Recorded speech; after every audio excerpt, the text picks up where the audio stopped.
Hello viewers. आज हम कुछ ऐसे हैबिट्स पे बात करेंगे जिनसे हम अपने बच्चों में क्रिएटिविटी इंक्रीज कर सकते हैं। हर कोई पेरेंट, हर कोई टीचर जिसकी इंटरेक्शन बच्चों से होती है वो ये चाहता है कि दिन ब दिन उसके बच्चों में क्रिएटिविटी इंक्रीज हो जाए, उनका अंडरस्टैंडिंग पावर इंक्रीज हो जाए, उनकी जो थिंकिंग पावर है वो इंक्रीज हो जाए। क्या कुछ हैबिट्स ऐसे हैं जिनसे हम बच्चों की क्रिएटिविटी को इंक्रीज कर सकें? हाँ, बहुत सारे हैबिट्स ऐसे हैं जिनसे हम बच्चों की क्रिएटिविटी को इम्प्रूव कर सकते हैं, इंक्रीज कर सकते हैं।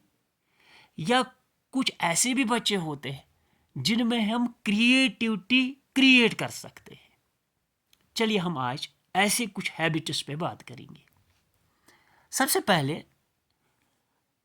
हैबिट जो हमें अपनाना है वो है कि हमें बच्चे को एक नई हॉबी देनी है, एक नई स्किल देनी है, एक नया स्पोर्ट देना है।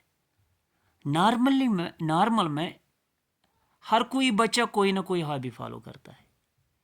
नॉर्मली हर कोई बच्चा कोई ना कोई स्पोर्ट्स खेलता है, लेकिन इन चीज़ों में हमें चेंज लानी है। अगर आपका बच्चा सिर्फ क्रिकेट खेलता है, आप उसको ये चेंज करके फुटबॉल दीजिए। अगर आपका बच्चा फुटबॉल खेल रहा है, आप फुटबॉल को चेंज करके उसको चेस दे सकते हैं। एक नई हॉबी, एक नई स्किल और एक नई स्पोर्ट देने से क्या होता है कि माइंड की एडजस्टमेंट होती है, उसकी आई माइंड कोऑर्डिनेशन की चेंज आती है और नई चीज़ों को, नई स्किल को सीखने के लिए उसकी माइंड की एक्सरसाइज होती है। सबसे आसान और सबसे अच्छी स्किल जिसे अगर आप चाहते हैं क्यूरियोसिटी बच्चे में डेवलप करना, वो है पेंटिंग और वो है कुकिंग। ये सबसे पहला हैबिट है। अगर हम एक और हैबिट की बात करें, वो है learning how to operate a new instrument. किसी भी इंस्ट्रूमेंट को ऑपरेट करने के लिए बच्चे की हर कोई डोमेन इसमें टच होता है। सपोज अगर आपका बच्चा ड्रम ऑपरेट करना जानता है, आप इसको चेंज करके वायलिन दे सकते हैं, आप जाइलोफोन दे सकते हैं। किसी भी इंस्ट्रूमेंट को ऑपरेट करने के लिए बच्चे की मेमोरी, बच्चे की रिटेंशन पावर, बच्चे की कोऑर्डिनेशन और बच्चे की थिंकिंग पावर ज़रूरी होता है। न्यू इंस्ट्रूमेंट के ऑपरेट करने से बच्चे के ये सारे डोमेन्स एडजस्ट होते हैं, इनकी एक्सरसाइज होती है और इन डोमेन्स की प्रोग्रेस होती है।